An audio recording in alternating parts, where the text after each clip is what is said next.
At 1 in the morning on August 25, 79 AD, a cloud of superheated gas hits the town of Herculaneum at 500 degrees Celsius. The people caught in its path do not burn, they vaporize.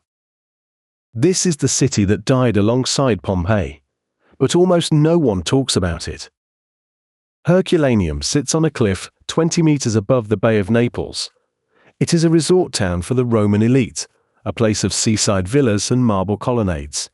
The population is somewhere between 4,000 and 5,000 people, roughly one-third the size of its neighbor to the southeast. The residents are a mix. Wealthy Romans own vacation homes here. Freedmen run businesses. Slaves work the estates and bathhouses. The suburban baths near the shoreline are among the finest in the region. The College of the Augustales, a guild of former slaves who worship the deified Augustus, maintains a lavish headquarters in the town center. 7 kilometers to the north stands Vesuvius. Pompeii is 10 kilometers away. Herculaneum is closer. This matters. The eruption begins around 1 in the afternoon on August 24th. A column of ash and pumice shoots 19 kilometers into the sky. The noise is deafening. The plume spreads into a massive umbrella shape that ancient observers compare to a Mediterranean pine tree. But for the first 12 hours, Herculaneum catches a break. The wind blows southeast, carrying the ash fall directly toward Pompeii. Over there, roofs begin collapsing under the weight of pumice stones. People die trapped in buildings. The streets fill with grey debris, 2 meters deep in some places. In Herculaneum, the sky darkens, but the deadly rain falls elsewhere. Residents watch the eruption from their cliff-top vantage point. Some flee immediately by boat, others wait. They have seen eruptions before. Vesuvius has rumbled for centuries. The assumption is reasonable. They are upwind. They are safe. By midnight, everything changes. The eruption column has been rising for nearly 12 hours. It has grown unstable. Just after 1 in the morning, the column collapses. 30 kilometers of superheated rock, gas and ash come crashing back to Earth. This material does not fall straight down. It rolls outward from the volcano at ground level, a density current of death called a pyroclastic surge. The first surge races down the slopes of Vesuvius at more than 100 kilometers per hour. The temperature at its leading edge exceeds 500 degrees Celsius. This is hotter than the melting point of lead, hotter than a cremation furnace. The surge reaches Herculaneum in approximately 4 minutes. The people on the beach never have a chance.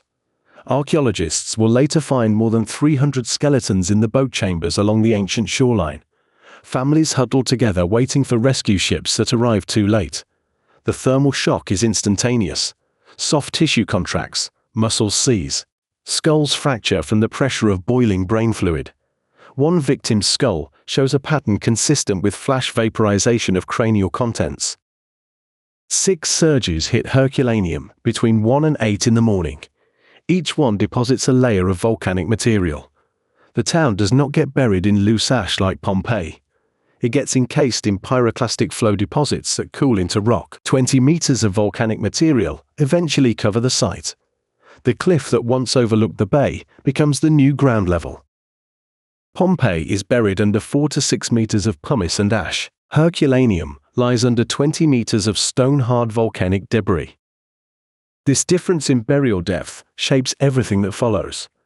Pompeii will be rediscovered in the 16th century and systematically excavated, starting in the 18th.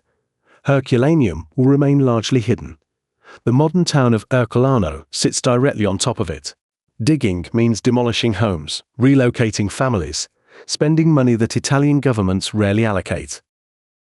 Today, less than 25% of ancient Herculaneum has been excavated. The city that died faster, died harder, and preserved more organic material than Pompeii remains mostly underground. Its story stays buried with it. That burial is not an accident of geology. It is a choice made over and over for 300 years. The pyroclastic surge that kills Herculaneum buries it under something far worse than ash. 20 meters of volcanic rock. Not loose pumice like Pompeii receives. superheated mud and debris that cools into stone, a concrete tomb. Pompeii lies under 4 to 6 meters of ash and lapilli. Workers can dig through it with shovels. Herculaneum requires pickaxes, dynamite, decades. The depth matters. It determines which city the world remembers. For more than 16 centuries, Herculaneum stays buried. Farmers plant crops on the hardened surface. A town called Resina grows directly on top, its residents unaware they are living above Roman streets, Roman houses, Roman dead. The burial is so complete that scholars debate whether the city ever existed at all. Some dismiss ancient accounts as exaggeration. Then, in 1709, a peasant digging a well for the Prince d'Elbeuf strikes marble. He keeps digging. He hits more marble, statues, columns. He has punched through the ceiling of Herculaneum's theatre. The prince orders further excavation, not for knowledge, but for treasure. Workers lower themselves into the ancient building on ropes, chip sculptures from the walls, haul them up through the well shaft. The theatre is looted before it is studied. Systematic excavation does not begin until 1738, when Charles III of Spain, now King of Naples, commissions formal digs. Tunnels snake through the volcanic rock, frescoes emerge, bronze statues, a library of carbonized scrolls. But the work is brutal and expensive. Progress is measured in meters per year. Pompeii excavations start a decade later, in 1748. The ash yields more easily. The finds come faster.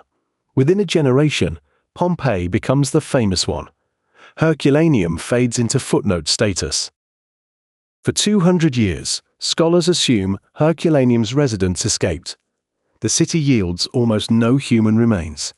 The story seems clear. They had more warning. They fled by sea. They survived. Pompeii becomes the tragedy. Herculaneum becomes the near miss. The story is wrong. In 1982, archaeologist Giuseppe Maggi leads excavations along Herculaneum's ancient shoreline. His team uncovers a row of stone chambers, boat storage vaults built into the seawall. Inside the first chamber, they find skeletons, then more, then more. 300 bodies crammed into 12 small rooms. Men, women, children.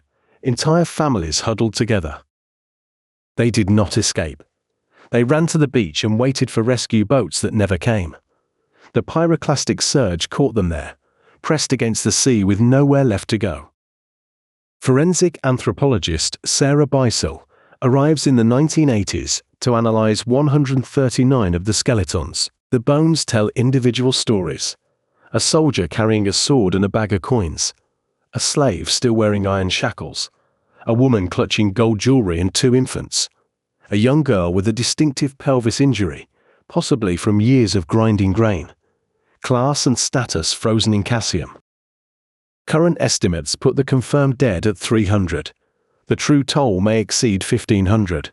Excavation of the boat chambers continues. More bodies wait in the stone. In 2018, researchers from the University of Naples published findings on the manner of death. Analysis of skull fractures and residue patterns inside cranial cavities reveals the final seconds. Temperatures in the surge reach 300 to 500 degrees Celsius. At that heat, blood boils instantly. Soft tissue vaporizes. The victims did not suffocate. They did not burn. They were flash heated until their bodies could no longer hold their physical form. Today, Pompeii receives 2.5 million visitors annually. Herculaneum receives 300,000. Only 25% of Herculaneum has been excavated. The modern town of Herculano sits directly on top of the rest, its buildings anchored into the volcanic rock that holds the Roman city below. Apartment blocks, churches, a train station. 75% of Herculaneum remains under Italian homes, Italian streets, Italian lives. The families in the boat chambers waited together for ships that would carry them to safety. 19 centuries later, most of them are still waiting to be found.